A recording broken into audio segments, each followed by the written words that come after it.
You're about to enter into a new world of knowledge, curiosities, and high strangeness. This is a podcast of Straight Up Strange Productions. You're listening to Mysteries and Monsters. I'm your host, Paul Bestall.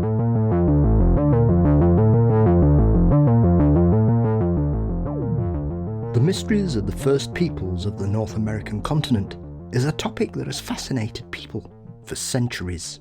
In his extensive 2-volume work, Adena, the Mound Builders of the Ohio Valley, our good friend Jason Pentrail guides us through the discovered history of one of North America's lost peoples and the groundbreaking clues it's provided researchers. But before that, of course, don't forget you can support Mysteries and Monsters by signing up at patreon.com/mystriesandmonsters. $4 a month gets you ad-free episodes, guaranteed early releases, bonus content and more, and you can also click the link in the show notes too. Thank you to my latest patron, Nana Bolin, and thank you to each and every one of you that continue to support the show with your greatly appreciated contributions. Thank you. Mysteries and Monsters across most social media platforms. Please subscribe to the Mysteries and Monsters channel on YouTube.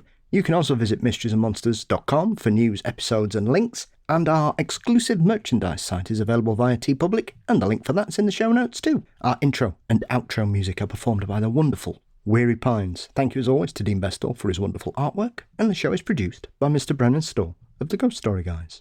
A mystery that is slowly revealing itself awaits us now, in the company of Jason Pentrail.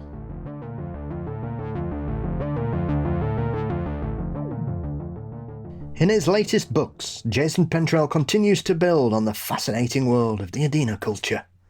These innovative and spiritually complex communities are finally beginning to receive the investigations that they deserve. In the volumes of Adena, Mound Builders of the Ohio Valley, Jason encourages us to appreciate this lost history of the Americas. Jason, welcome back. Well, thanks, Paul. It's great to be back. It's been a little while, but it's always great to be on Mysteries and Monsters with you for sure. Absolutely. Though I think we've just decided that we should have a football podcast prior to this conversation, I think. Oh, it is that year. It's that magical time of the World Cup fastly approaching. So, as both of us gentlemen being true football fans, I think that could possibly be an interesting side conversation. Absolutely. Not that I'm addicted to it, Jason, but I can tell you exactly now it's 95 days till it starts.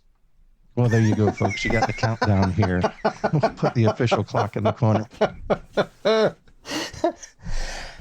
What a wonderful collection these new books are. As when we spoke previously, and obviously we're both aware of each other's work over the years and very supportive. I just, when I read through your work, I just learn so much because it completely opens my eyes up to something that here in Western Europe, we essentially have very little insight to. And whilst we were speaking on the last time you joined me, we were looking at what had been going on in regards to these things, because I've often looked from the outside in and thought, why is there so little information about this? What is going on? And yet, especially in the first volume of the 2 that you're releasing in this particular subject, it's just a wonderful collection, a glossary, a who's who of who has been involved and what they've done and where they're trying to place these. Because looking at this, it seems to me that this particular culture was around probably 2,500 to 2,000 years ago. And so we've got numerous layers of integration and change that have followed on from these peoples back in that time. Yeah, so, the Adena themselves are fascinating for many reasons. So, just kind of painting the picture here, the Adena culture existed in what's known as the Ohio River Valley, and that's a huge, huge area. It encompasses all of southern Ohio, portions of western Pennsylvania, portions of West Virginia, and then, of course, Kentucky to the south was also Adena homeland, and even over into parts of Indiana. So they had a pretty big footprint there, and they existed in what we call in the U.S. here the early Woodland period. So that's roughly 2,800 years ago up till about 1,700 years ago, where they kind of blended in with other peoples and moved out of that particular area and kind of spread out to the eastern portion of the country a little bit further. But what's really fascinating is, they were the first large-scale mound builders here in the U.S. or the United States, North America. At that particular time, however, there wasn't a lot of comparison for that type of structure. So when we're talking about mounds, some of these mounds would be 2 feet off the ground, and other ones would be 80, 90 feet tall, absolutely huge. And what we learn about mound builders is, the types of mounds that the Adena were creating are similar to what you see in Europe and other places in the world and parts of Asia. But you have to think about these almost as an inverted cemetery. So they would begin with a subsoil burial. So they'd bury someone into the ground, and then they would cover that with a mound of earth, and then other people would be added, and then other people would be added over time, and they would cover over those people, and so on and so forth as they would build up. And depending on the size of the community, possibly the ritual that was involved, or if it was even a regional accumulation of burials, you could end up with very, very large burials like Miamisburg in Ohio, or even the Grave Creek Mound in West Virginia, both of which are absolutely immense, huge structures. So as far as their influence, from them, we begin to see other cultures that continue on mound building, like the Hopewell, the Fort Ancient cultures, and then eventually, in a different style, in a larger footprint in the country, the Mississippian cultures that you hear about, places like Cahokia, Spiro Mounds, Etowah Mounds in Georgia, places like that. Those were huge ceremonial centers. But really, the basis for that type of behavior comes from the Adena. And that's really what attracted to me in the first place, was the Adena and their ability to sort of stamp something new on the landscape of North America. And it was, again, that Ohio River Valley, and the Ohio River itself was really a thoroughfare for these people. So they were using it as transportation, and it created a way for them to move goods, to import goods, to, buy, sell, and trade, and all the things that you would expect from a mobile culture. So that's really where my interest came in, was who were the first mound builders on a large scale here in North America. It seems surprising, but it seems to be one of those things that you can apply to most ancient civilizations when they're first discovered, Jason, that there is this belief, this concept, that these people are very simple, very basic. They're all hunter-gatherers.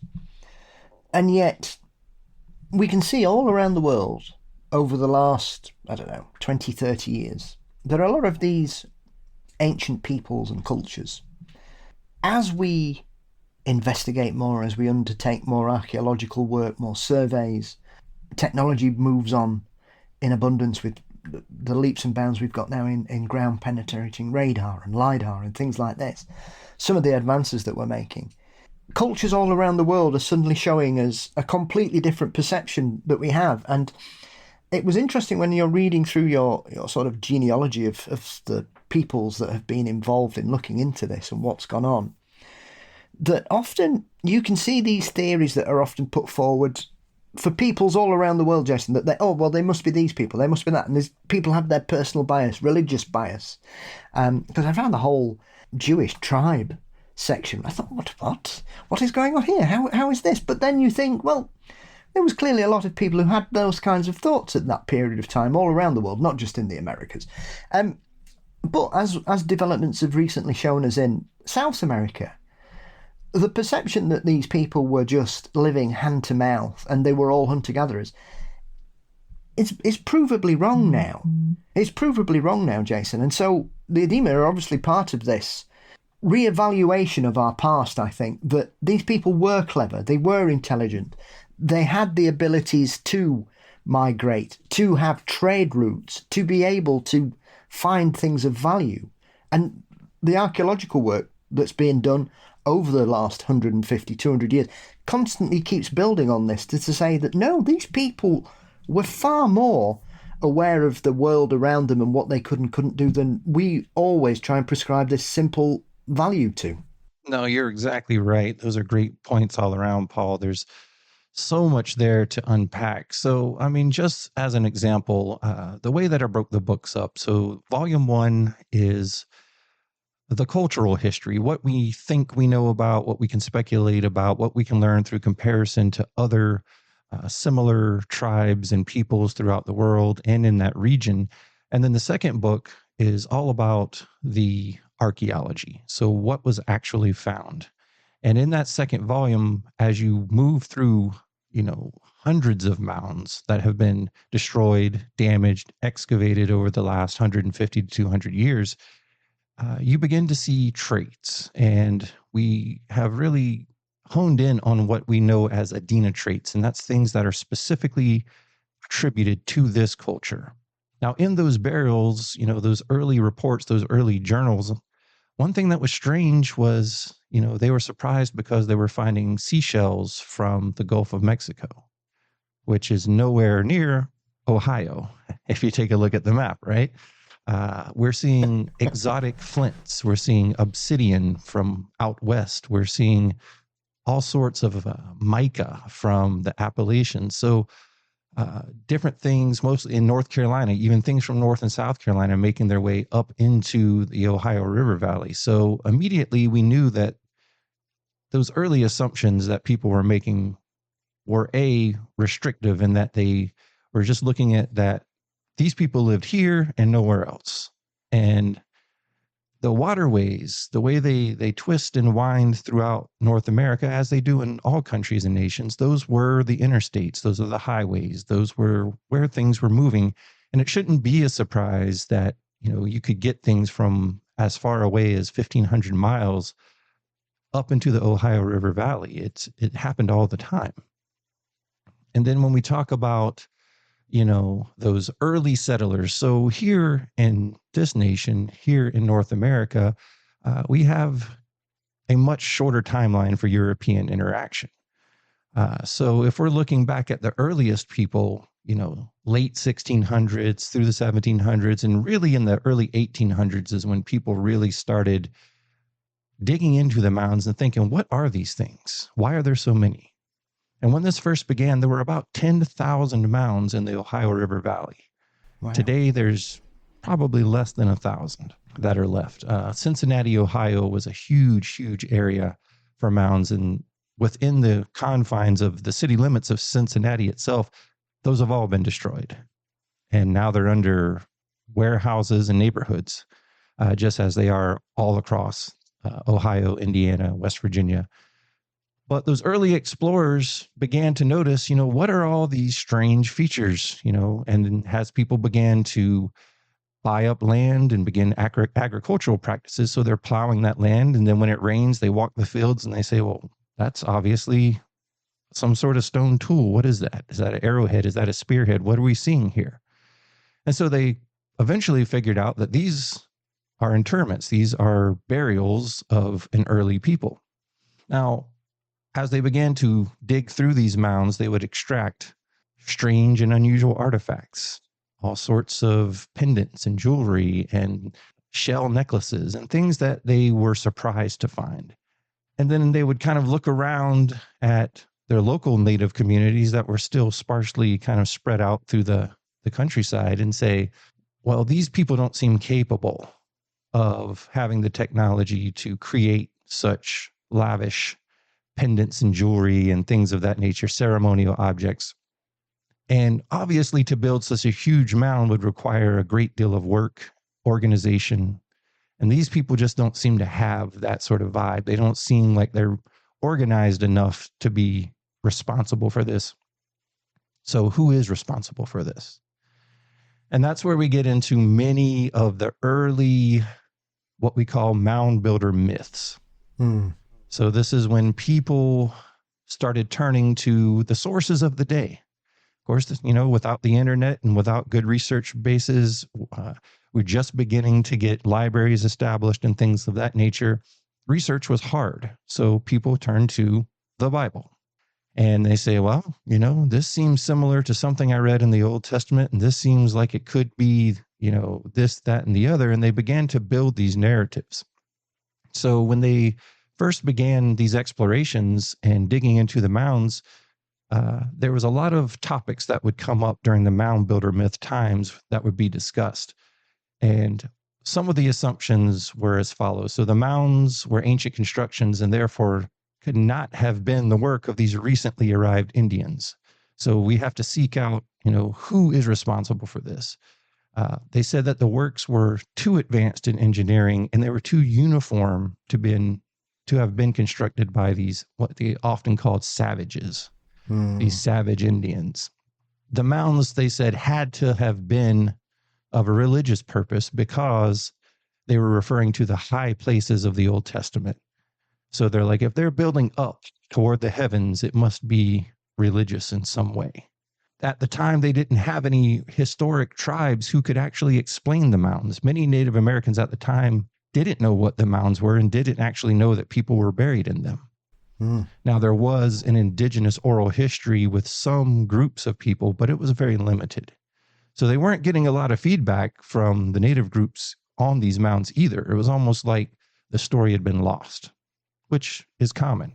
But as they began to dig in, they began to find copper, pounded copper implements. They began to find, things that, again, seemed too advanced for the people that they were used to dealing with. They said that the technical and artistic refinement of these artifacts surpassed the ability or the imagination, they said, of the Indians. So they were already presuming that they couldn't even have the imagination to come up with this, which is a pretty bold statement, I think.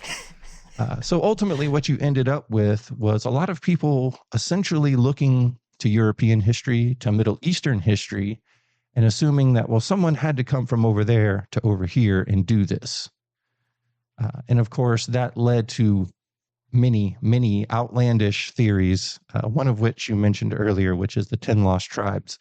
And that really came to America from a gentleman named James Adena. Now, he was an immigrant from Ireland. He came here in 1735, I believe. And he's actually came from Ireland right here to South Carolina, where I'm from, is where he started.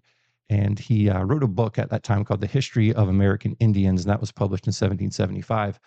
And it was a historical and cultural history of different groups. So it had the Catawba, it had the Cherokee, the Choctaw, Chickasaw, just different groups that he was collecting some of their oral histories. And he himself was a successful deerskin trader, so he was able to move among these tribes fairly easy without too much problem. And he began to kind of collect these oral tales. Well, once he had talked to enough people, he began to kind of pick up on little key terms here and there. And he kind of associated those again with the Old Testament and said, there's something here that sounds familiar, and then has many cultures sound familiar, as we've learned over the years, right? You can go to an Asian culture, you can go to an African culture. Many of the base stories sound similar. Many of the characters sound recognizable. And that's just part of the human condition.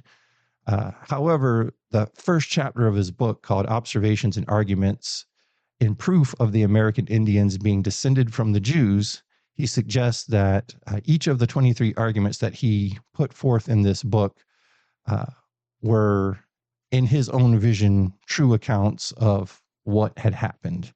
And without going into an hour-long dissertation about all of those observations, he essentially said that, what must have happened is the lost tribes of Israel migrated here to North America, came to the Ohio Valley, settled, and were responsible for what we see here today, the start of the Adena culture. It's not quite that simplistic, but that's the general idea. And these things spread amongst other historians, other people writing at the time. And it really got out of hand because all that they had to base it off was their own religious experience. And they were also under the impression that the Bible was a history of the entire world. Yes. It wasn't a regional thing. It wasn't a Middle Eastern entity. It was a international thing that happened to everyone. But one reason that they were able to essentially take the conversation and sort of mold it in their own way is because they were expressing these viewpoints to other like-minded people. And so they said, well, that sounds reasonable to me. So what we have here is not a native culture, but what we have here is one or more lost tribes of Israel. That makes perfect sense.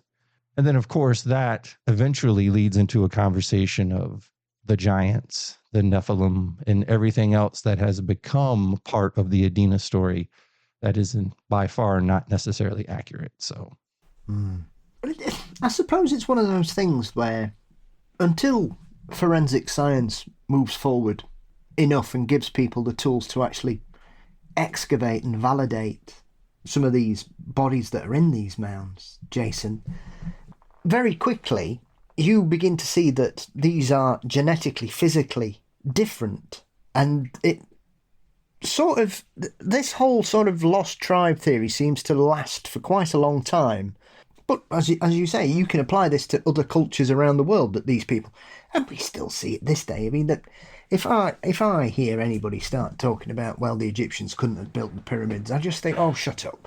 Just shut up now, right? I mean, there's a recent episode of Josh Gates's show, Expedition Unknown, where they clearly show on screen they've discovered parchment in Egypt, which is basically instructions. It tells you how to do it. It's 3,500 years old. It's on papyrus, right? It tells you how they built a pyramid. Now, I don't care. You can't say, oh, well, it's not, because they actually showed how to do it. And it was unreal watching these people just pulling a 2-ton slab up a gradient and just flying with nothing more than sweat, wood and water. That's all they needed to get it up. And you just think, right, it's really simple. But there is, and I often think, especially, you know, whilst I deviate into Egypt, I often find sometimes where these people go, oh yeah, well, you know what, the Egyptians, they weren't that advanced. They completely irrigated the whole area around the Nile, right? They built canals. They made that a lush green environment in the middle of a desert, right? So if you're building that and some of the just shut up. You can't tell me that that's not that.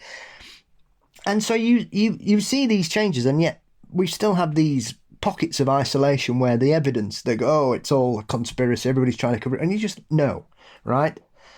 It's very similar here. And for me, when you read through the book and the timeline you give us at the beginning with all these wonderful researchers that dove into this, it's remarkable as well, because I think the big issue we've got here is, as well, is obviously the expansion of the American frontier throughout this period, Jason. And so lots of things are just getting levelled all the way through this sort of period, which sadly has happened across the world, with people just not having any significance or interest, because archaeology is a fairly modern endeavour. However, the ancient Egyptians were probably, I think, the first civilization that had archaeologists who were looking into ancient Egypt. So they were already, once again, please stop saying that the Egyptians weren't clever, because they had archaeologists looking into their own history, because that is a very murky part of some portions of it. And so when you come to the mounds, when I've looked at this and sort of tried to understand why it seems to have been pushed to the fringes, Jason, it seemed to have all been wrapped up in this early sort of the Bible is a history book train of thought. And yet we can see by the middle of the 19th century that people are thinking there's a lot more to this than just using the Bible as a template here. That's not what's going on here, which I would imagine, especially in that era, would have been quite challenging for people, men of science, to say, I'm sorry, this has nothing to do with God. Yeah, there's so many ins and outs. Often the opinion at that time was also that the Native Americans had just recently arrived. Yes. So, they're thinking that they're, only been here maybe a couple hundred years before we got here. So right off the rip, they were discounting any long-term history because they thought that they were new and we're just slightly more new than they were. Well, obviously that's not the case. And we have solid archaeology here that at least goes back to 25,000 years. So we've got a very, very long history here of occupation in North America, which most people, they think that North America archaeology in general is the new kids on the block. But now we are showing that we have a very, very long, well-established, in both in North and South America, indigenous presence here.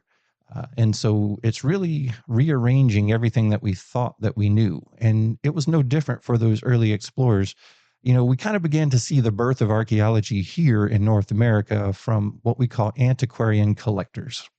So, these people would go around to the mounds, and once they figured out that, hey, there's some really interesting things being found in these large, earthen structures, it almost became a hobby. In fact, it was a hobby. People would go up and down the river, just pull off, go dig a hole through the mound, find whatever that mound had to offer.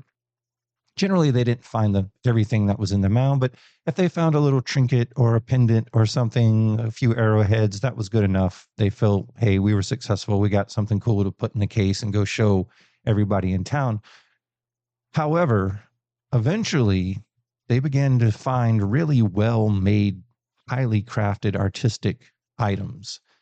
And that is when we really ran into a lot of issues. That's when people began to want these things for their collections. And now we're getting money.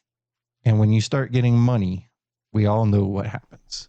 Mm-hmm. So once people began to buy, sell, and trade these artifacts, then it was wide open. They just went from mound to mound to mound, digging, destroying, dynamiting the mounds, literally blowing them to pieces, because they had figured out that the primary burials would be at the very center bottom portion of the mound.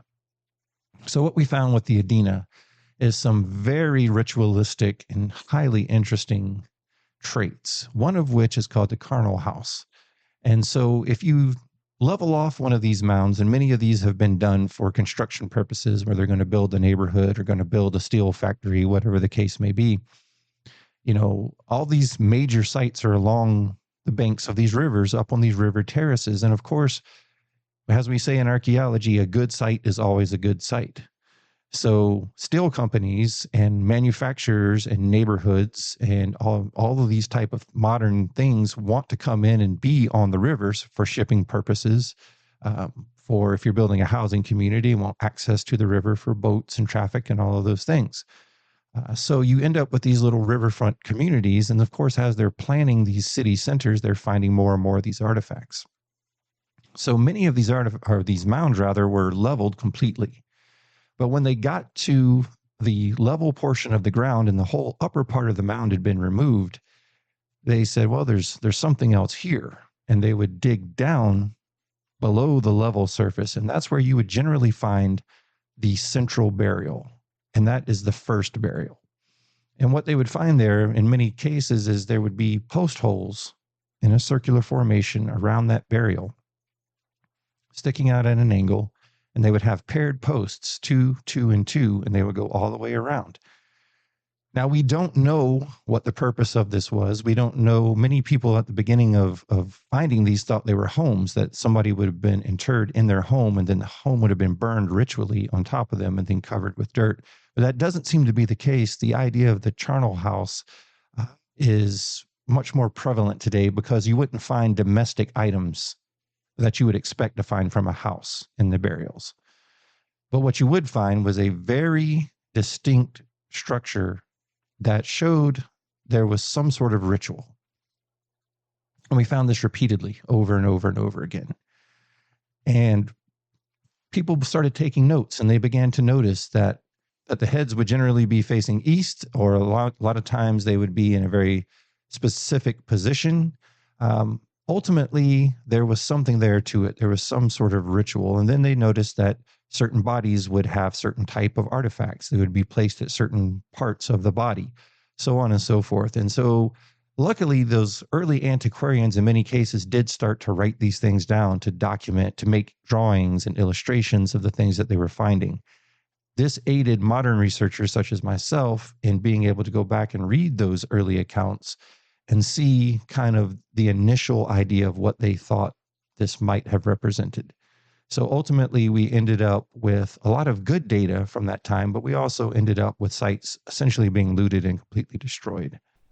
But those early indications showed that, okay, these aren't just mounds of dirt with bodies miscellaneously thrown in there. There's a deliberate thing that's happening here. Soon after that, we began to find other areas adjacent to the mounds that appeared to be mortuary camps, for lack of a better term. This is where they would be prepping the bodies for interment into the mound. So we would find red ochre, which is often strewn across the artifacts, which is often wiped across the bones of the person being buried, or the bodies rather. And then we would also see evidence of ritual feasting. So they weren't just prepping the bodies and putting them into the mound. There was a celebration of the person's life. There was care and preparation.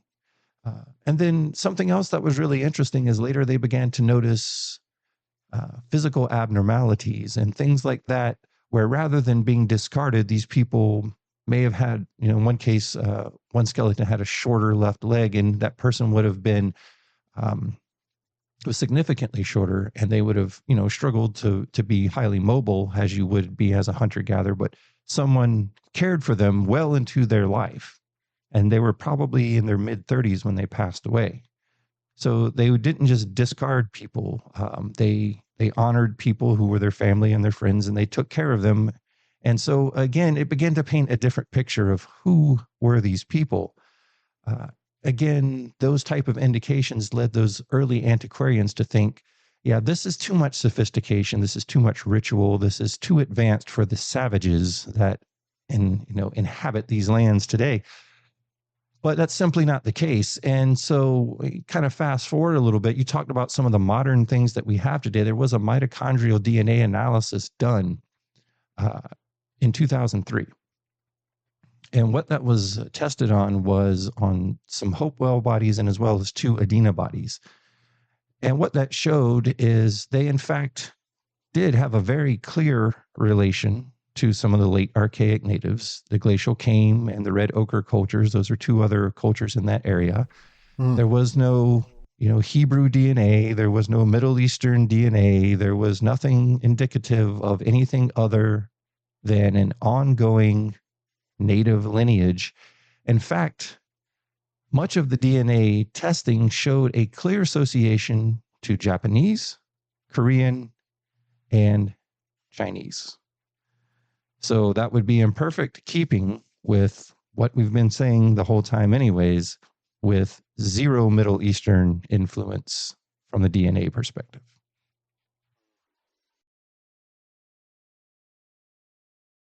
Well, I think the whole Chinese migration thing is something that I've really become aware of over the last sort of 5 or 10 years, Jason, because I find it odd that there is a perception sometimes, I think, in the wider world that the Americas were populated by people just walking straight along the Bering Strait and coming straight over from Russia, down through Alaska and walking all the way.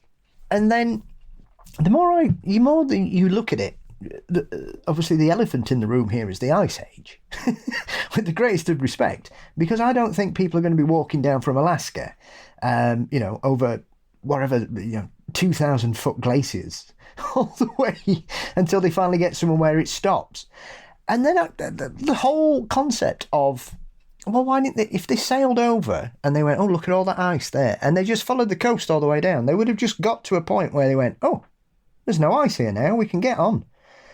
And as soon as you work that out and realise it, it makes perfect sense, because once again, there is a perception that certain peoples just were very happy just sailing about where they lived. Like, we didn't think the Chinese would sail anywhere. They just, we'll try and invade Japan every 50 years or so, or you see these weird ideas. It's like the whole Pacific Island population thing. I don't understand why people don't think the Pacific Islanders were clever enough to populate those areas, because it's a very it's a very strange thing that I've seen it several times. People presumed that it was just people who didn't know where they were going, or they just got on a raft and just drifted into the Pacific and hoped for the best. And I thought, well, that's all very well and good. But as far as I'm aware, humans are not asexual. So you would need a male and a female to decide to just jump on a raft and go somewhere. And as far as I'm aware, a lot of women didn't go fishing. And then, 2,000 years ago, it was mostly seen as a male pursuit.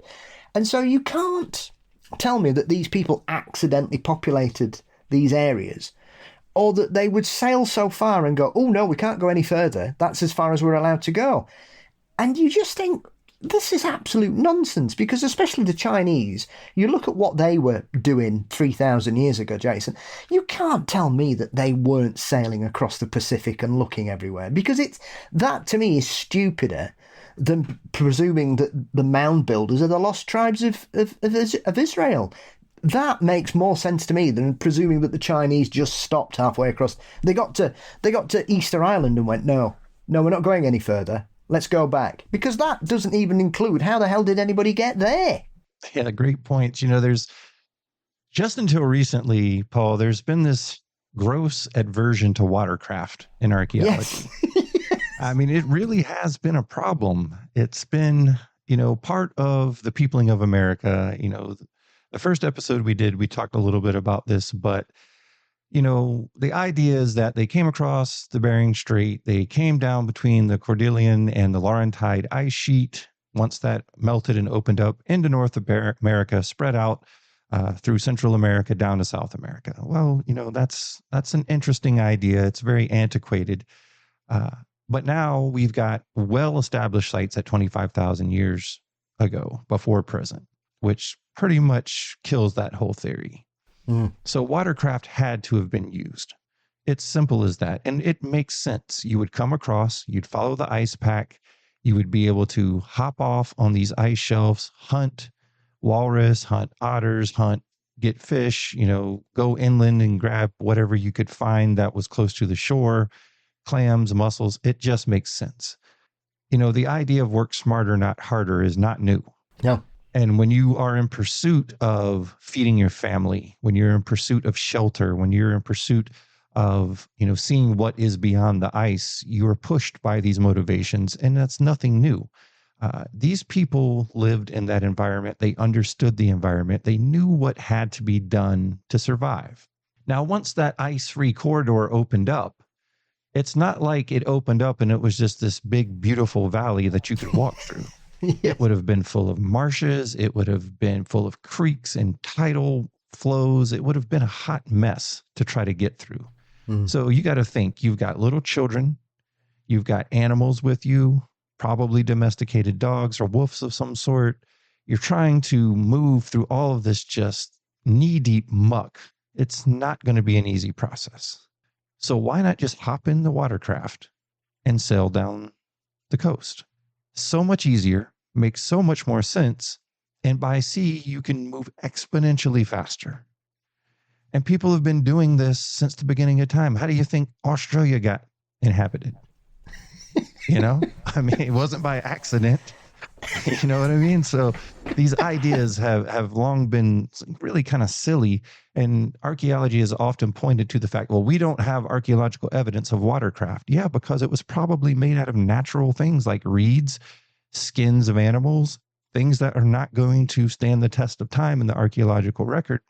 When we're talking about Clovis and things of that nature, we're generally dealing with just the stones. That's all we generally have left. Maybe a few bone artifacts. But other than that, all the perishable artifacts are gone. And in the case of the mound builders, we do get a little bit better preservation. There are some textiles that have been found. There are any items that were touching the copper would generally be preserved because of the copper itself. The alloys in the copper would help preserve things like textiles and cordage, things of that nature. So it has given us a little bit more insight into, the ideas of what they were doing. Now, that copper itself, again, lends itself to the textiles. The textiles are in at least 8 different patterns. They were made of natural fibers. They were made of hair. They were made of all sorts of different things. And so, again, it changes the whole idea of, well, they probably just had one very basic pattern. No, they had a plethora of patterns to choose from. Again, these people are well adapted to live in these environments that most people can't even imagine, because without central heating and air and a refrigerator, they don't know how to live. But when you live in the elements day in and day out, it's not that big of a deal. Now, the reason I think that the mounds were so prevalent in this area is great hunting, great water sources, plenty of lithic stones. So there's great quarries there, such as Flint Ridge. Coshocton County, Ohio has some wonderfully beautiful cherts and flints that make arrowheads and spear points and knives. Wonderful, wonderful material. So they had everything that they would need to be successful. What they were able to do was kind of begin plant domestication. So they were, yes, hunter, gatherers, fishers, but they were able to settle down enough that they started to domesticate and begin gardening. It wasn't large-scale agriculture, but it was some very well-established gardening. And so when you have a food source that you can depend on, that's when you begin to pay homage to the rising and setting sun, to the winds and the directions. And the mounds often have astronomical alignments. And they built a lot of earthworks, what they call Adena sacred circles. So these would be a kind of horseshoe or circular shaped earthen wall, anywhere between 3 to 5, 6 feet high, and usually had an eastern facing opening. Now, we don't know what they did for sure in there, but it's pretty obvious that there's astronomical alignments. There's a recognition of the sun, I'm sure. But again, this leads to the fact that there was ritual, which means there had to be ritual leaders, or there had to be someone who was in charge of relaying something of great importance. And so again, we're beginning to build that this was a very complex group of people. They weren't simply just piling up dirt on top of their loved ones. There was a deliberate ritualistic component. And one thing that we have found repeatedly is, and I talk about this pretty in depth in the book, is the idea of animism, totemism. They're recognizing that all things have an energy. And in the case of the Adena, more than one, at least 3 different mounds have produced what's called the wolf shaman. Now, shaman is not really a Native American word, but it's something easy for everyone to understand. When you hear that word, you kind of have a visual of what that means. So whether you want to call it the medicine person, the ritual leader, the shaman, but what they have found is a lot of wolf iconography, a lot of turtle iconography. In one case in the Ayers Mound, the burial, the central burial, the teeth, the upper teeth of the upper jaw in the middle had actually been purposely removed.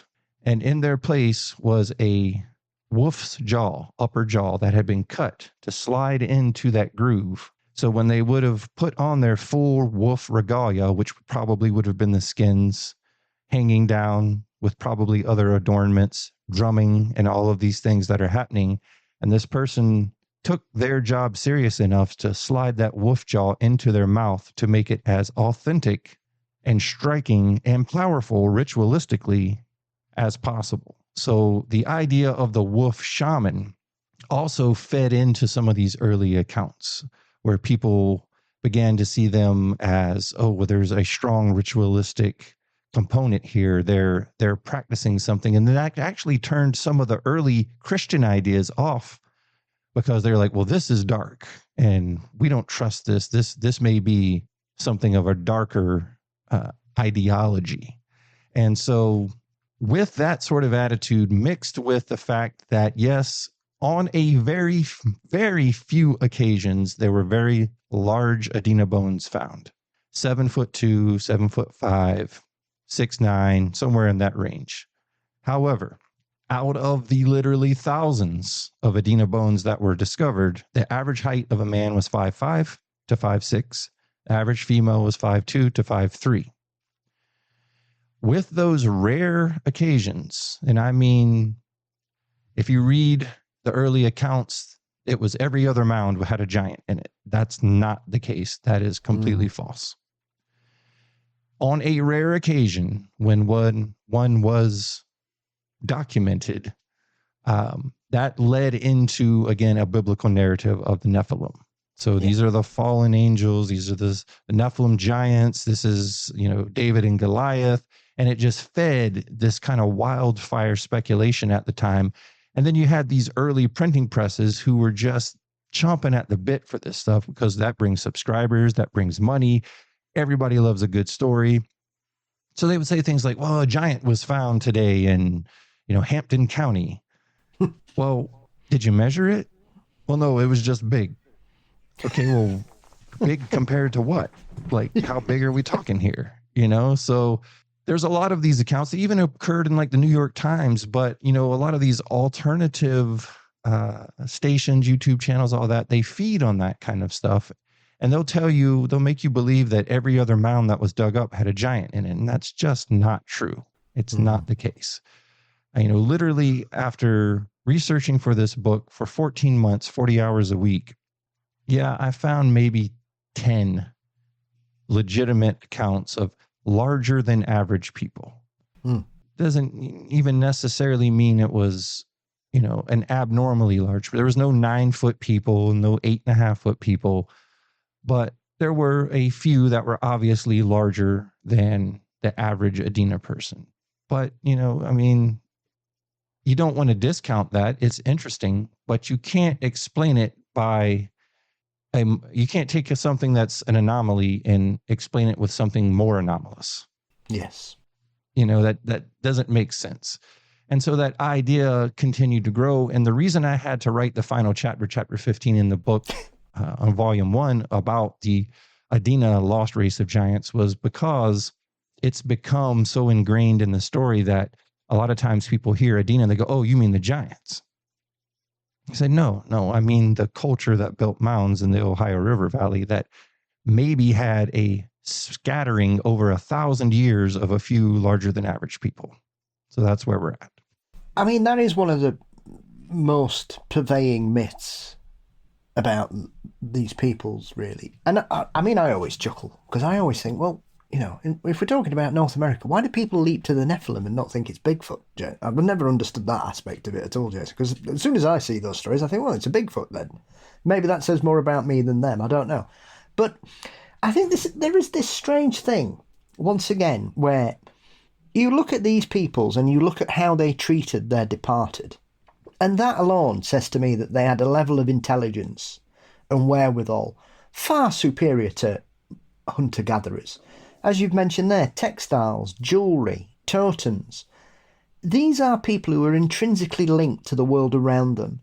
But also, as you point out there is this perception that it was dog eat dog all the time. People didn't care for each other. People didn't look after each other.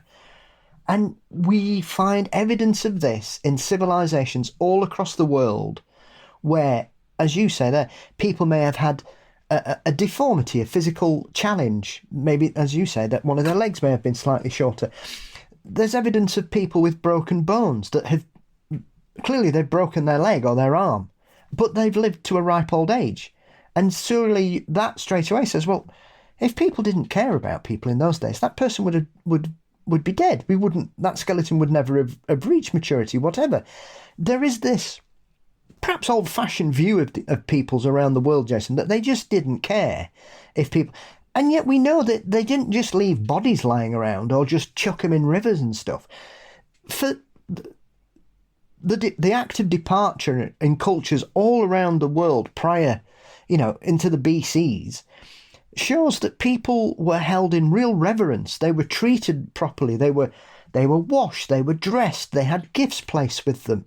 They would be positioned in a certain way. I've seen graves in Cephalonia, which go back to, I think, 400 BC, of sailors who have been buried in the cliffs so they can face out to sea as a gift to them. So if they're doing that 3,000 years ago in Greece, Jason, I'm sure the peoples of that era of North America are doing a similar thing and just doing it in different ways. That alone shows that these aren't simple people. They care. They understand life and death. And yet, even for them, death was something that people had to be prepared for, dressed for, cleaned for, and celebrated. Otherwise, you'd get like we've done in the last 500 years, where if you have a big infection or a big plague, you just dug a hole and chucked everybody in it. You didn't give a damn. And so when you're looking at people from 3,000 years ago who were dealing with bodies correctly, rightly, and with respect, I mean, there's a cholera grave here in Sheffield that was built in the 1830s, Jason. It's got 312 bodies in it, they think, because nobody kept a record. That's nearly 200 years ago here in an industrial heartland. It's still there. As far as we're aware, the bodies are still under the park. But if we're doing that 200 years ago, how dare we start pointing at people just because they've got a different level of melatonin and say, oh, well, they were all savages and just ate raw meat. They're all running around eating raw meat, Jason. It's just preposterous nonsense.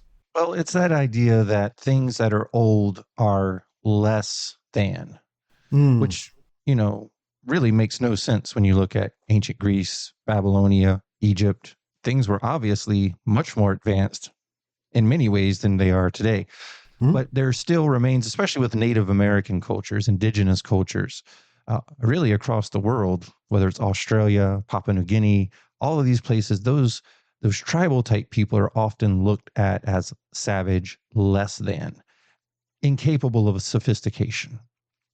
But the Adena were incredibly sophisticated, so much so that we really can only guess at why they did things, what their religion really was based around, and the importance. But I'll tell you one thing, when you go to the effort that it takes to build some of these mound structures, now, granted, some of these are generational and it may have been used for hundreds of years, but still, the fact that you go to that much trouble, that much effort to build the sacred circles, to build the posts and the structures, that shows that there is a defined religion, a ritual, an importance, and a deliberateness to things, that it's not just savage, it's not just chuck the body in the river, it's a formalized, established way of doing things. And I think that is really important, because as the Hopewell come into the region later and begin to intermix with what we call the late Adena, the art, they influenced each other, and the artwork became phenomenal, jaw-droppingly beautiful. And as we see the Adena advance over about 1,000 years, their rituals are getting more and more and more complex about every 200 to 300 years. Mounds are getting bigger. Artifacts are getting more advanced. The artistic style is increasing. So we're seeing these, you can literally watch it change over a millennia. That these people are advancing their beliefs and they're coming up with new ways of doing things. And as we all know, to put forth the effort to build these sacred earthworks, which are absolutely phenomenal, some of them have recently become UNESCO World Heritage Sites. To put that amount of effort in, you have to get something back. It's not just for show. It's not just for, well, because it seems like the right thing to do. You have to be getting something back on your return for you to continue to do that. So whatever they had established, Paul, had to be working for them. It was meaningful enough to put forth the effort. It was meaningful enough to continue on the tradition, to pass it on to the children, to make sure that it was being built upon, enriched as it moved forward. And I don't think people think of it that way. They often envision Native Americans as, running around naked or in a loincloth and, smoking a peace pipe and floating in a canoe. Well, that is part of what they did for sure, but they were extremely advanced in many, many ways. And, early journals talk about interacting with tribes here in America as Europeans are coming over. And one thing that some people from both England and Ireland noted in the journals was they considered the natives to be lazy. And the reason they considered them to be lazy is they didn't toil and work all day long. And to them, that was a sign of, well, you must not be doing it right. But what it was really an indication of was the fact that they knew how to live, and they were so proficient at it that they didn't need to work all day long. Yeah. They would get up, do what they needed to do, and then they relaxed for the rest of the day. Yeah. Because they were that proficient. They knew exactly where to get the food, what time of the year to get the food, how to fish, how to hunt, how to build. They knew how to do everything, so they didn't have to expend energy all day long just to scrape by and survive. Well, exactly. And you would say that that kind of presumption is counterintuitive anyway, Jason, because if they were that poor, why is there anybody alive? Because surely they'd have all starved to death or been eaten by bears or something. They wouldn't be just doing it. They were so connected to the world around them, like you say. They knew what to do, when to do it, and how long you had to do it. Breaking your back in 100-degree temperatures just to plant a few crops here and there is just balmy. It's the capitalist culture, isn't it? If you don't work yourself to death, then you don't deserve any reward. And yet we see cultures all around the world. You do what you need to do when you need to do it, and the rest of the day is your day, because that's how you deal with it. And so these archaic thoughts about this is baffling, really, because even the evidence of what you're seeing, that these people are here, they're able to reproduce, they're able to eat, they're able to trade, they're able to create beautiful things. They're just far more switched on, and if anything, it's the opposite. The Irish and the English should be going, why on earth are we breaking our backs when we could be living like this?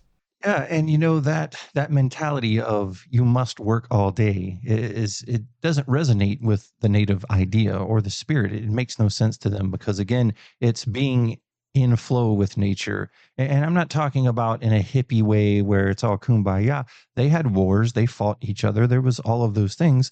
But when it comes to living on the land, they understood that. They were locked onto the seasonality of things, the changes, all the things that were coming, and they knew how to survive in that. Another interesting thing from those early European journals when they were coming over is the Europeans often wrote how clean the Native Americans were. And they talk about their beautiful skin, their hair being clean and beautiful and shiny. On the counter of that, the Native Americans talked about how ugly and disgusting the Europeans were. They're like, they have horrible teeth, they smell, they have pockmarks all over their face. They're, generally kind of gross, and we don't really like hanging around them too much. So, it was kind of funny how you had that opposing opinion of each other, yet they were still trading and things like that. But, really, I think to highlight the Adena as far as their ritual abilities and the depth of the way that they thought about the world is reflected in the Great Serpent Mound. And so this beautiful structure, it's an earthen structure up on a sort of finger ridge that juts out into an old meteor impact, of all things, was created by the Adena. And over the years, there's been a lot of controversy, some saying that it was made much, much later by the Fort Ancient culture. Well, recent testing has shown pretty convincingly that it is absolutely an Adena structure. Now, it was probably maintained and maybe repaired later on by the Fort Ancient culture, but it is certainly an Adena construction, to say the least. It is so incredibly detailed.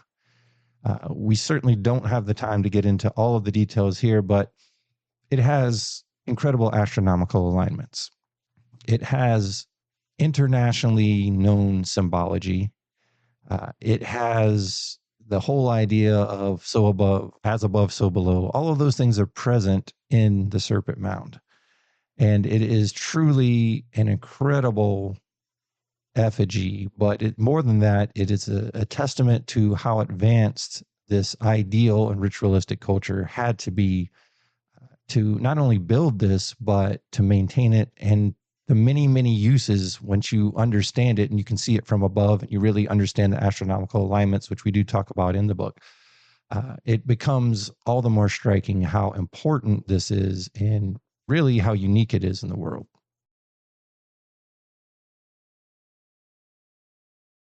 I have to say, I think the section of the book that really struck me is the one where you're covering some of these wonderful artifacts that have been uncovered. These beautiful pendants, Jason. And I was blown away by this whole pipe thing. You've got these incredibly ornate carved pipes, once again showing connections to the animals that lived around them. Numerous totems of different animals that have been done. What was the symbolism? What was the importance of this? Because there seems to be a massive swathe of these mounds where these pipes are part of this culture, that they're there. And yet you have variations depending on time and location, obviously, as with anything. Yes, they might be the same peoples, but as with anything, you know, you only have to go so far away from the central point of it to have a slightly different interpretation of the world around you, or different animals that may live there. We all know that not every area has the same species in it. Different places come there. Animals migrate at different times of the year. They were aware of that. They understood that. So what do they mean? Because I think they're incredible. They're mind-blowing, because we're talking about something that's 2,000 years old. And yet we've got these simple, stupid people who are able to carve these intricate, beautiful ornaments that have stood the test of time. Well, Paul, I'm really glad that you brought up the pipes, because this is something that is really key to the ritual, and it's key to many factors of our understanding of it. So, first and foremost, the most well-known Adena artifact is simply known as the Adena pipe. And it came from the type site, the Adena Mound, that was on the 6th governor of Ohio, Thomas Worthington's property. It was really the first large mound that was excavated, and they found this anthropomorphic pipe buried in the central burial of the mound, and it is absolutely phenomenal. It is completely three-dimensional, and it is of a, for lack of a better term, is what we can determine from looking at it, is it appears to be something similar to someone with dwarfism, or someone with an obvious physical difference from those surrounding, which again shows that people of large stature, people of small stature were venerated, not turned away. So they were seen to have been special. Yeah. And so this pipe was carved in full 3D relief of this person, with the center hollowed out where you could smoke from it. And it was just beyond, it's actually the Ohio State artifact. It's the artifact for the entire state of Ohio. But it was just a phenomenal piece. In fact, there's never been one quite that advanced ever found, but many of the Adena pipes would be in the shape of a duck, or the shape of a wolf, or the shape of a turtle. And so there was some obvious veneration to the natural world. Now, something that did occur both in the Adena and the post-Hopewell groups was what we call killing of the artifacts. So when people would be buried, oftentimes arrowheads, pipes, pendants, other things made from slate would intentionally be broken. And the idea is, going back to that sort of animistic idea, is that as the body leaves the soul, you release the energy from the possession as well. And so they would often be found with broken artifacts that showed that as they left this world along the path of souls, that they would break those bonds with earthly things, which is really, really fascinating. But you say, well, what were they smoking in those pipes, Paul? Well, that is a key part of the story. And what has been found from analysis of those pipes, and is well known throughout the Hopewell time that was grown in that area, is tobacco. But not just any tobacco. They had a very particular strand that they grew and used called Nicotiana rustica. Now, this particular type of tobacco can still be grown today, but like a typical tobacco that you find in a pack of cigarettes today has about 1.5% nicotine. Nicotiana rustica had 18.5%, up to 18.5%, which is an incredible amount of nicotine. Yes. That will make you hallucinate. It can actually kill you. Yeah, it can. So you can actually essentially overdose on nicotine. Huh? Very, very, very powerful drug. And they were using that. Of course, that shows us that they were most likely going into some sort of hallucinogenic state, that they were contacting the spirit world, the realm, walking in those realms. Probably the job of the shaman, the medicine man, whoever the village healer was. It was kind of the ongoing idea that it was their idea to cross over into the spirit realm to find cures for the sick, to find guidance for the coming season. Whatever it was, somebody was tasked with that job. And so by smoking this 18.5% Nicotiana rustica could easily put you in a state of mind to kind of take down those barriers between this world and the spirit world and be able to go in to do what was necessary for that particular practitioner. So again, feeding into the complexity of the ritual, you have the mounds, you have astronomical alignments, you have gateways opening to the sunrise and the sunset, you have effigy pipes and effigy mounds, things that reflect all of these things. And then you also have the ability to move into this hallucinogenic spirit world to interact with things on the other side. So none of this, to me, is indicative of a savage culture. This shows high degree of ritual, high degree of understanding and passing that information along. And like I said earlier, as we move further along the Adena timeline, it gets extremely complex and more ritually specific to times of years, to the ways that they're doing things, and to the structures that they're building. I think one of them that really struck me, is it the Richmond pipe, which is essentially a fist. And I just thought, whoa. It's a fist holding a pipe. Yeah. Yeah. And it's you're exactly right. It's the hand portion wrapped in a fist holding a tubular pipe. Now, a lot of the pipes that they smoked were called tubular pipes. They would be hollowed out, and then they would have a little ventilation hole, and they would often have a little circular stone, spherical stone in the end at the mouthpiece, so that when they were smoking the tobacco, they didn't suck it in to their throat, as you do, right? How could a simple people do such thing, Jason? Right. But many of these pipes that are found in burials have never been used. They've never been smoked. So again, it's indicative of a ritual item, much like you would see in a pharaoh's tomb, something that maybe was made specifically for that purpose. However, many of them from village sites and things like that, domestic locations were used and did show signs of residue inside the pipe that could be tested and things of that nature. One person has a really interesting take more on the Hopewell than the Adena, and the Hopewell came later. But, the Hopewell were very powerful on the Ohio River, and they would grow these large fields of the Nicotiana rustica.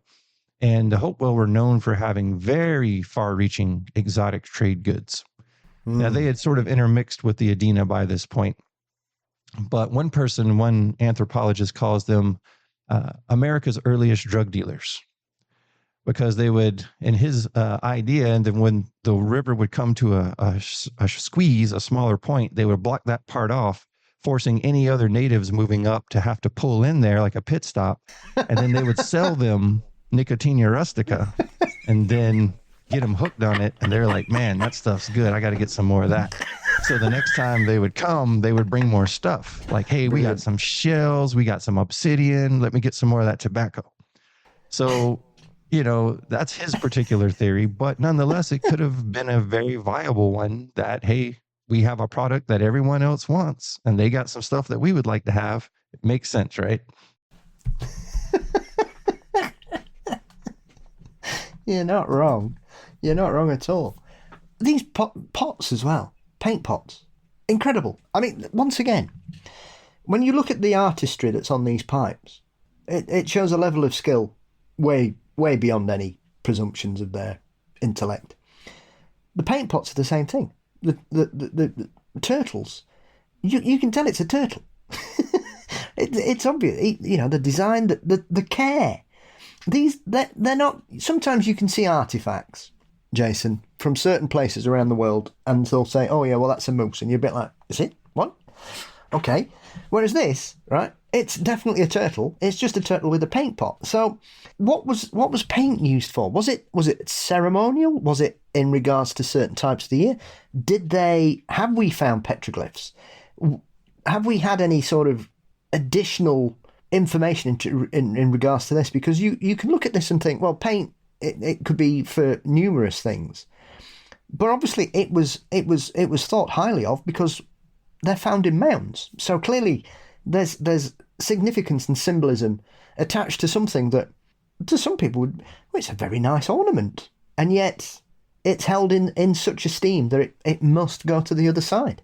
Yeah, well, the idea of body art and paint is very, very prevalent. So many cultures throughout the world, specifically the Adena and Hopewell, but many that you find all over the world, use red ochre. That something about the color of red is vitally important to these rituals.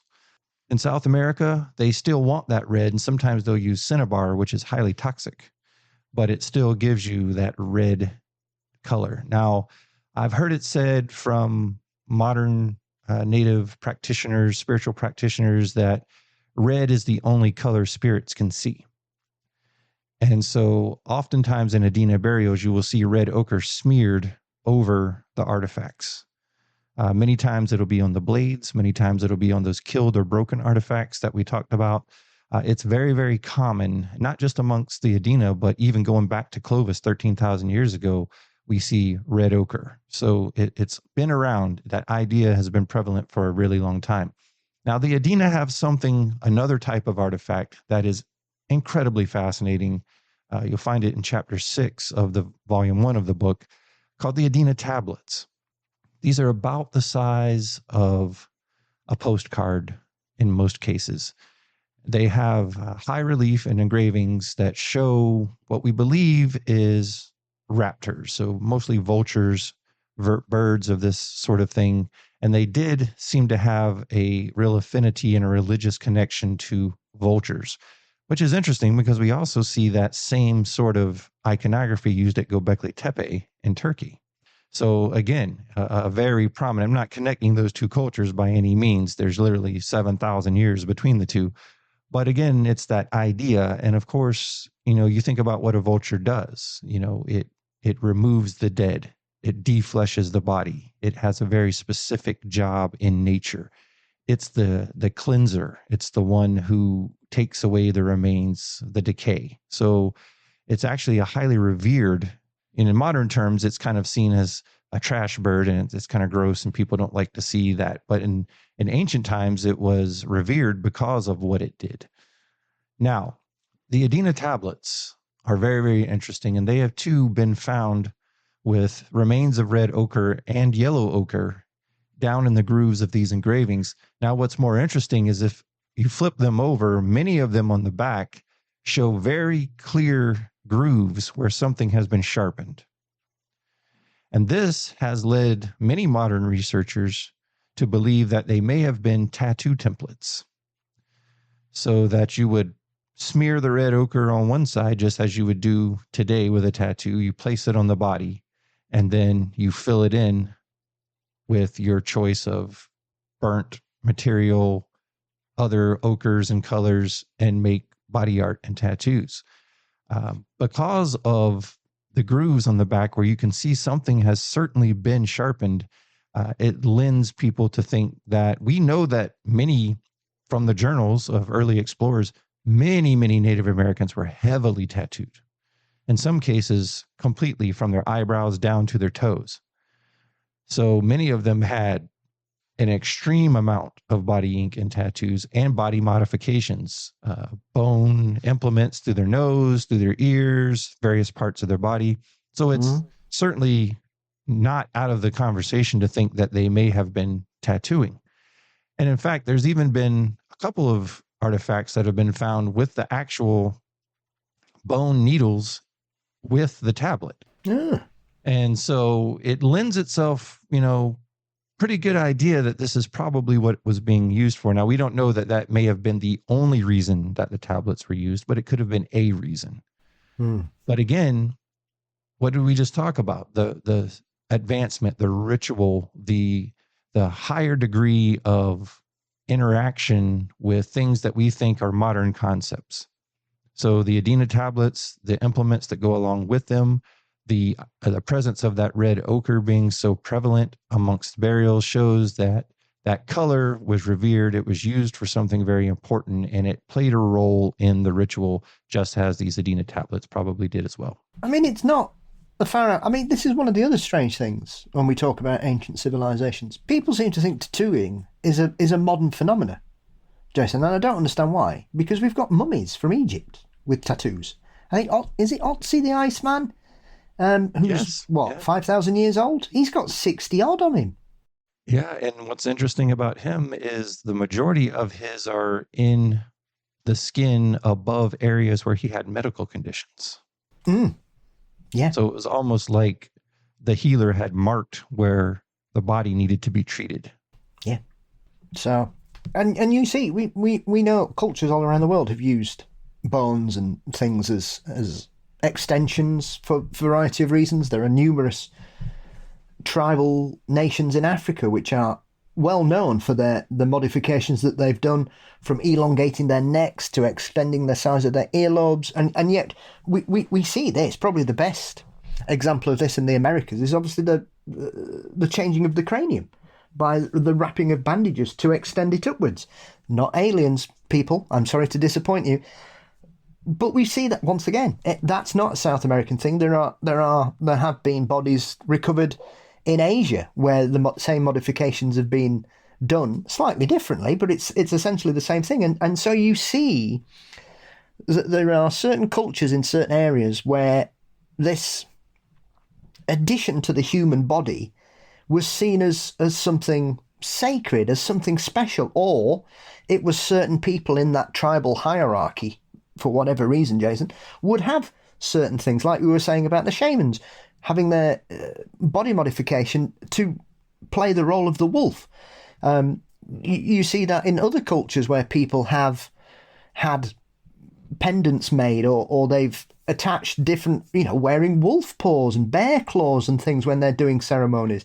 So it's, once again, this level of animism is something that spans continents and it spans time, and it all comes down to having a real understanding of the world around you and your place in it.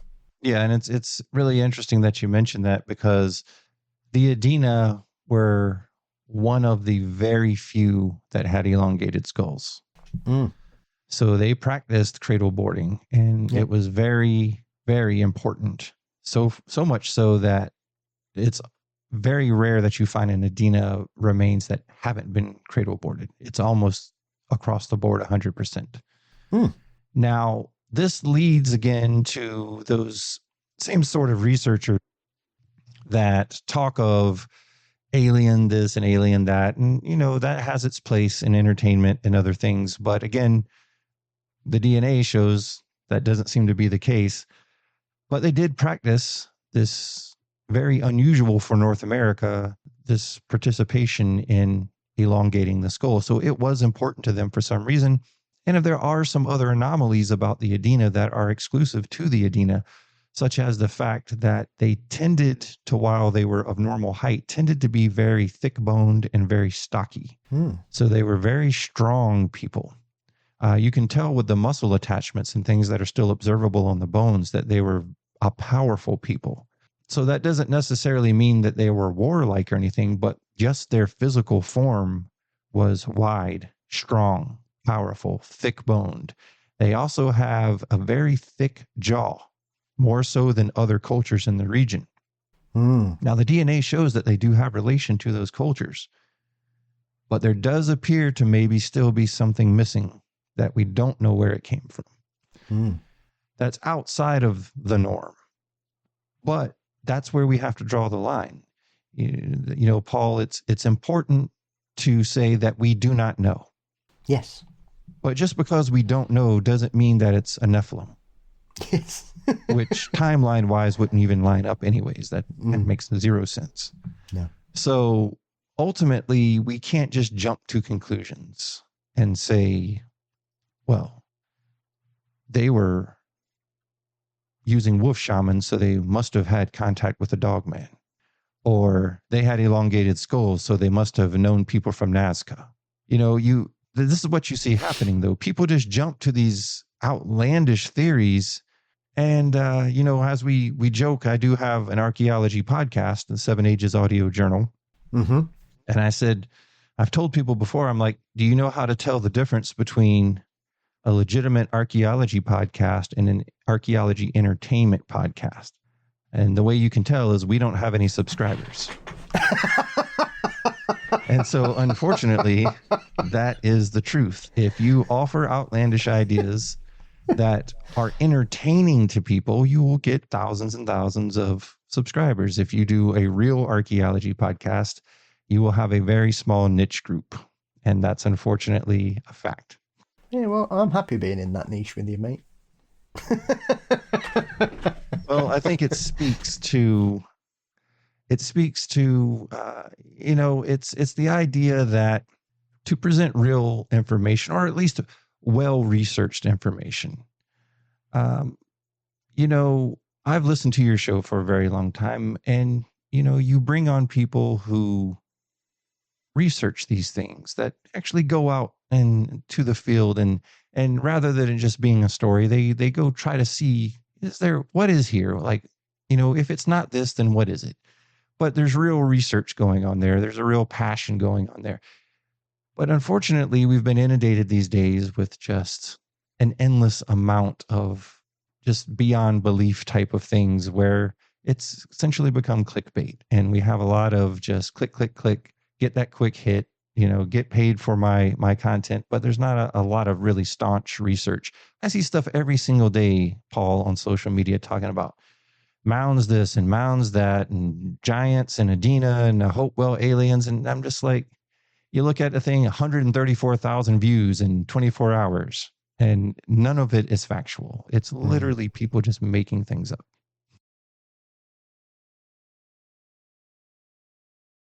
I don't understand that, because, you've mentioned one of my favourite things, Gobli Tepe, which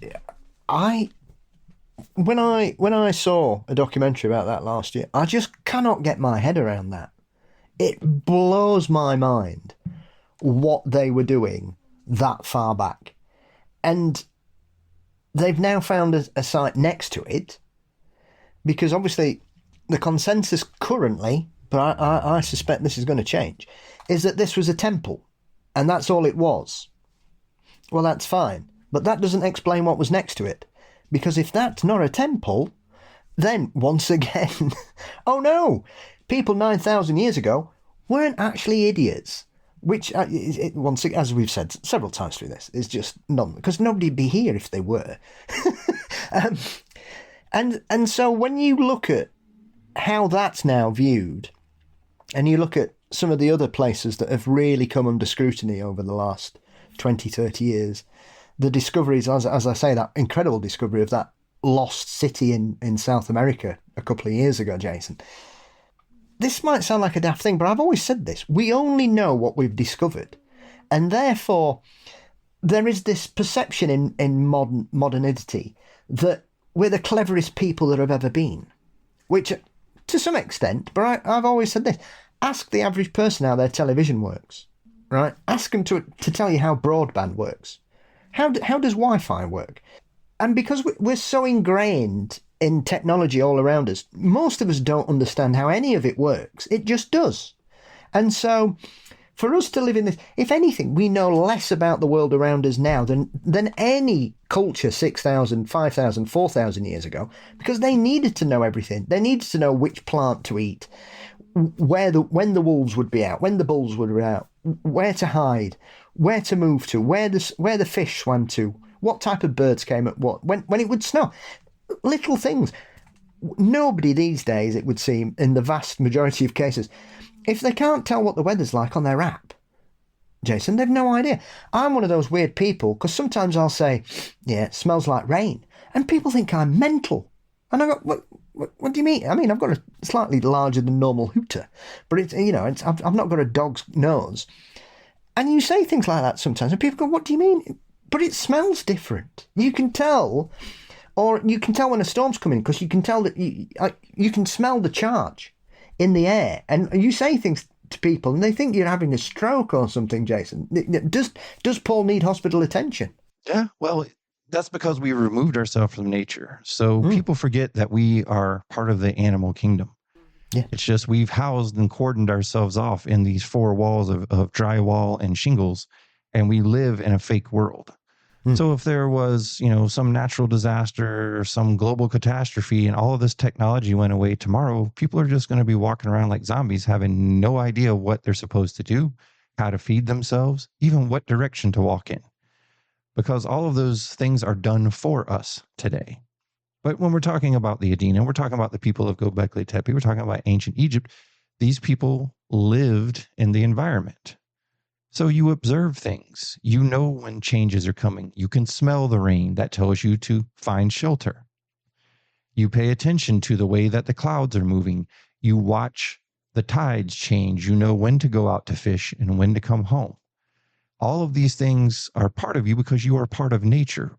But when you cordon yourself off and you eliminate yourself from that, it's the same reason why people that live in big metropolitan areas never see the sky. They don't look up and see stars because you can't see them anyway because it's blocked out by the light.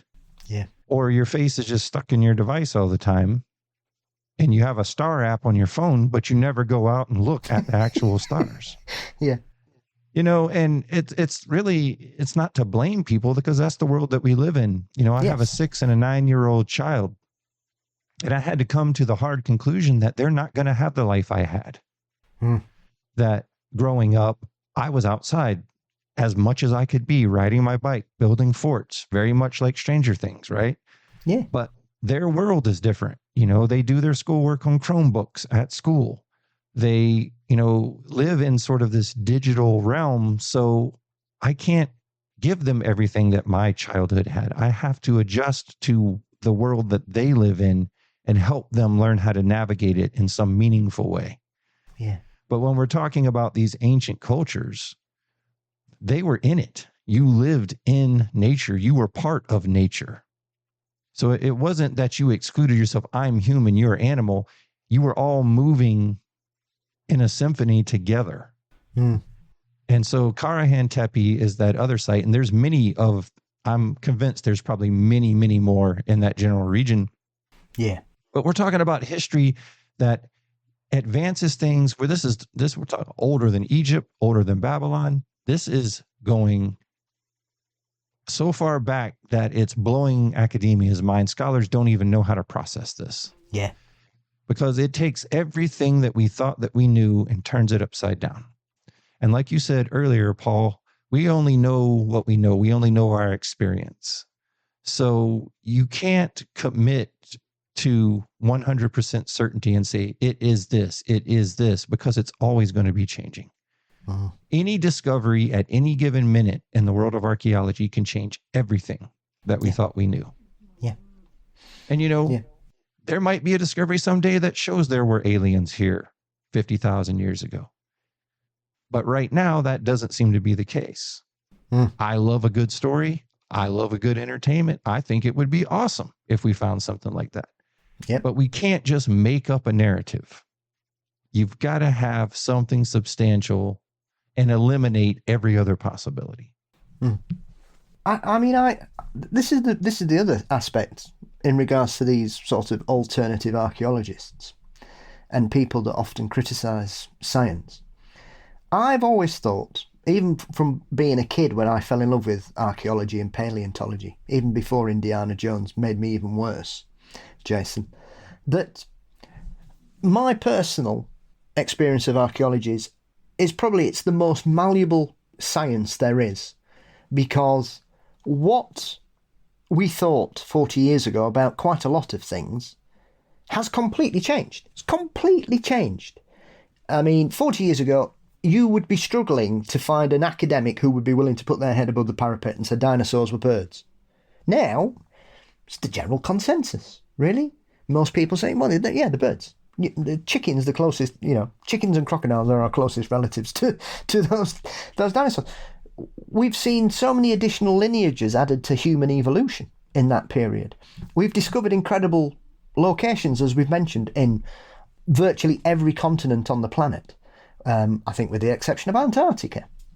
We've seen incredible discoveries, and as we were on about people moving across the Pacific and other enormous migrations that the humans have undergone, we've discovered that we've almost died out 4 times because our population has been in the thousands worldwide. And if for a bad flu one particular winter, we would not be here. And which people just don't seem to comprehend at all. It's almost as if we've just carried on like the flu virus. We're untouchable. And yet we've come so close to disappearing off the face of the earth more than once that for people to kind of say that, archaeology, they're always trying to give you these false narratives. No, they're not. What we know now, if you got an archaeology book about places 50 years ago and looked at one now, Jason, I reckon they'd be virtually completely different books other than a few notable locations. Yeah, of course, these things, they grow, they change. The idea that archaeology has all the answers is obviously not true. It's a false statement. But the idea that through good, sound science, that when I work on an archaeological site and I'm doing an excavation, when we find something anomalous, the first thing you have to do is we come to full stop. Okay, why is this here? Let's eliminate everything that doesn't make sense, and kind of, before we go any further, let's try to figure out, what is this material? Why is it where we found it in this location? And what is it telling us? But you can only base it off of the data. You can't just literally make things up because you think that it explains it. Because one thing that I found with archaeology over the years is the minute you think you've got it all figured out, it's going to throw you a curveball. It almost inevitably happens. But modern science is being moved into the world of archaeology. So now, years ago, when we would just go do an excavation and we're just using hand trowels and shovels, today we've got ground penetrating radar, which helps you focus in on exactly where to look. So you're not having to dig up 6 acres when you only need to dig up half an acre. Yep. All of these things, magnetometry, new dating methods, and just on and on it goes, better and refined radiocarbon dating. All of these things are available, and much, much more. Also, the advent of things like drones, satellites, all the things that we can use that are normally thought of maybe in a military type of use is applicable now to archaeology. So we can get LiDAR, we can see the shape of the ground before you ever put a spade in the ground. So this is really helping kind of narrow down archaeological excavation and not being so worried about, where do you begin on an archaeological site when you have 60 acres? Do you just go dig a hole in the middle and hope for the best? But that's how it was just 50 years ago, like you said. But today you can really hone in on that. You can, and it saves a lot of time, it saves a lot of money, it saves a lot of man hours. And you are able to build a better, more solid narrative. And through things like DNA is so vitally important to future research. I mean, one good DNA sample can tell you almost everything that you need to know about the physicality of a culture. And that is invaluable. Just like being able to relate the Adena to Japanese, Koreans, and Chinese. It's obvious. All of the haplogroups are there in the DNA. Yeah. And then it gets rid of those ridiculous kind of sidebar narratives where you've got someone over here on their soapbox screaming, "You archaeologists don't know what you're doing. You're hiding the truth. You're burying the bodies." And like, nobody's doing that, bro. Look, if I found a giant, that would be the coolest thing ever. Yep. I would tell everybody. And that would be like my discovery. Like, I found this giant. This is the coolest thing ever. I'm not going to be like, hey, that's a Nephilim. Go throw it in the ocean so nobody ever finds out about it. That's just ridiculous. Call the Smithsonian. Put it with the rest. Yeah, I mean, it's an ongoing thing. Look, the Smithsonian's got their issues like every other museum. Yes. I've got issues with museums. They lose stuff, they break stuff, they forget where stuff's at. It's a problem. But I mean, again, you can't just literally make things up. And the Smithsonian took all the giants from the Ohio Valley and threw them in the ocean. There is literally zero evidence of that. Did they probably lose some stuff? Absolutely. Did they misplace things? Yep, because every museum does it all the time. But, there's never seen, like, if you got the proof, show me the documents. I'm happy to look at them, but I've never seen any indication that there was a clearly defined operation to go take all of the Nephilim giants out of the Ohio River Valley and throw them in the Atlantic Ocean. I mean, does that sound reasonable to anyone?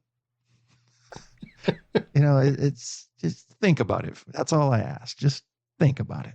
So absolutely. And I mean, we've currently got something going on here in Sheffield, Jason, that we've had a big drive to uncover our castle that got blown up during the English Civil War. So it's basically not been standing. It's all been built over and everything. And so they've over the last 5 years they've undertaken this incredible project to return it to the people of Sheffield. So we have this incredible excavation going on that's uncovered all kinds of stuff. But as part of all that, they've discovered a well that they think's from the 12th century that nobody knew was there. They were looking for the castle and they found a well as well, ironically. And they're like, what? And it's 12 metres deep. It's an incredible feat of engineering and it's 900 years old and nobody knew it was there. Yeah, that's what I'm saying. It's any given moment you can find something that changes the narrative. But until that happens, you can't just make things up. And so those early antiquarians with their outlandish ideas, the mound builder myths, those are all proven to be inaccurate.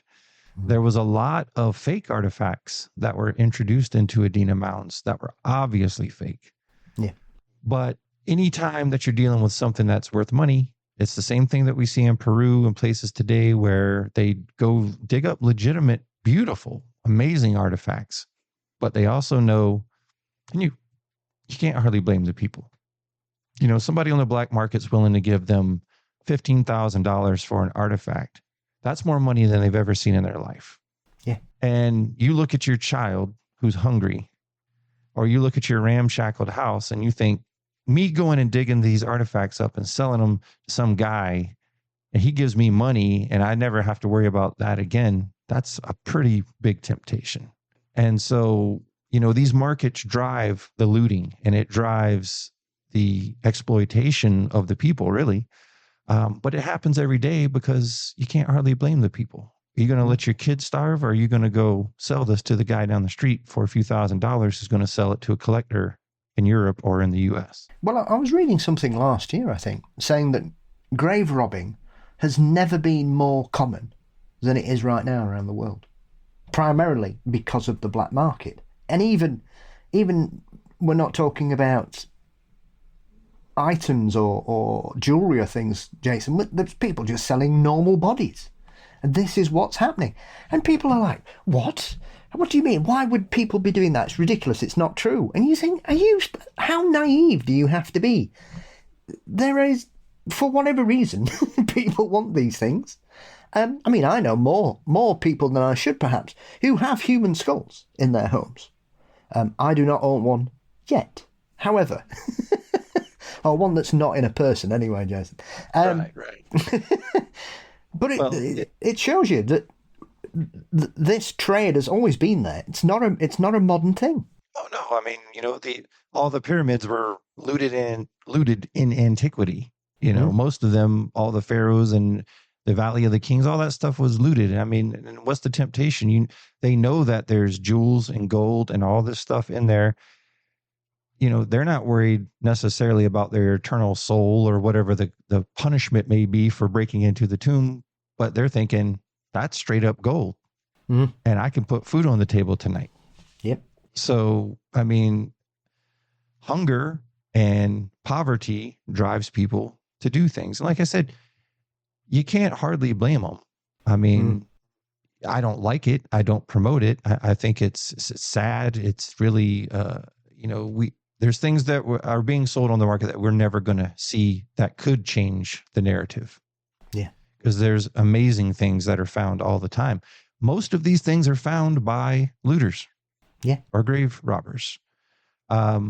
Archaeology is so bogged down, and you got to have permits. You got to have money, huge budgets, manpower. And then you go to the site, you stake it out, you decide what quadrants we're going to open, how big are they going to be, how deep are we going to go. Well, meanwhile, the looter over here is just digging a pit and pulling stuff out. And, by the time you do a proper archaeological excavation, that can take years. And so, in the meanwhile, the narrative is changing, and then you're seeing these things pop up on auction sites. You're seeing these things pop up in collectors, curio cabinets all across the world. But academia and scholars are never going to see these things. But yet there could be something there that could change the narrative. So it's an international problem. We've done, several shows on that on the 7 Ages Audio Journal where we've covered that topic. And then, of course, there's the idea of cultural appropriation where, museum studies are changing. The displays are changing of how they display artifacts. Are they talking to tribes? Are they talking to people involved when they're putting up displays in museums? Everything's in flux right now. Archaeology is changing. Museum studies are changing. Universities are changing the way that they sponsor things and do things. There's a lot of moving parts right now. So in the midst of all that, there's a lot of just fabricated entertainment clickbait things that are out there that are really kind of stealing the spotlight from the real archaeology. And it's a real problem. But thankfully, you're leading the charge against such nonsense, and incredible. As with anything you release, I learn so much and get an even wider appreciation for the history of the Americas with both the work you do in your books and also with the show and on your social media channels. So thank you so much for joining me, Jason. Thank you for finding this passion in life that is driving you to share this wonder with us all. Where can everybody follow your work, get a copy of the books, and listen to the podcast, sir? Well, first of all, Paul, again, as always, I love talking with you. Your conversation and your questions are always so great. It really lends itself to a great conversation. Again, I am one of the hosts of the 7 Ages Audio Journal podcast. It's been out for about 8 years. We cover a lot of archaeology in the U.S., but also international stories. We try to mix it up as best we can throughout the year. We usually have one new episode per month, but in the meantime, that's available on all podcast apps and also on YouTube. If you just want to listen to the show on YouTube, it's available there under 7 Ages Research Associates. So again, it is the 7 Ages Audio Journal podcast. And then the books, Adena, Mound Builders of the Ohio Valley, Volumes 1 and 2, will be available on Amazon March 20th, 2026. So it's coming up here shortly. They are hardcover books, and there is an ebook version as well, but they are really monumental and very, very in-depth. Both books are well over 300 pages each, and between the two books, I haven't counted exactly, but there's at least 250 photographs. So these are all, high-quality paper, high-quality ink. I really went above and beyond. In fact, I can barely afford the author copies myself. But I've really felt a burden, Paul, to do these books. The first time I went up and saw the mounds, I sort of had a visceral connection, and I just knew that, call it whatever you want, but I had been tagged by the universe to write these books. Yeah. And I felt very, very strongly about that. And so I did really pour a lot of time, effort, and my own money into doing the research and getting out there and getting the photographs, high quality stuff so that everybody could enjoy it. And really, I want people to learn, but I wrote the books in a way that, hopefully is engaging to the reader. I left out a lot of the drudgery from technical reports, and, nobody wants to sit there and read this artifact was found exactly 37 centimeters below, nobody wants to hear all that. Yeah. So I cut to the chase. I hopefully kept it entertaining, and I hope everyone certainly enjoys it. It was certainly a labor of love, to say the least. Well, absolutely. You can see that every page drips with the passion you have for this subject, and makes it a wonderful thing. I suppose before I say goodbye, then obviously Ohio seems to be currently having a lot of other visitors recently. Are they coming to see the mounds as well, Jason, do we think? Because there's obviously a very strange Bigfoot flap going on there. Are they popping in and having a wander? Well, Ohio is a strange place, Paul. Yes.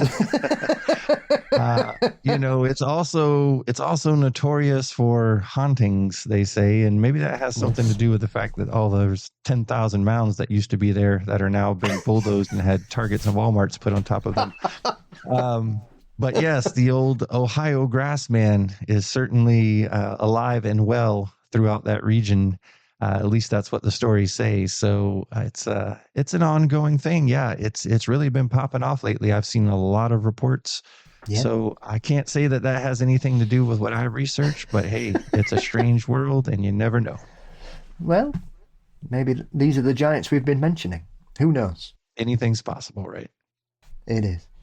Always a pleasure. Thank you again for everything you do. It's a joy to have gotten to know you and the work that you do, Jason, and long may it continue, my friend. And I look forward to the next time we talk. Well, thank you, Paul. Mysteries and Monsters is always on my podcast line up there. I love your show. I love the passion that you have, and I'm always happy to be here with you.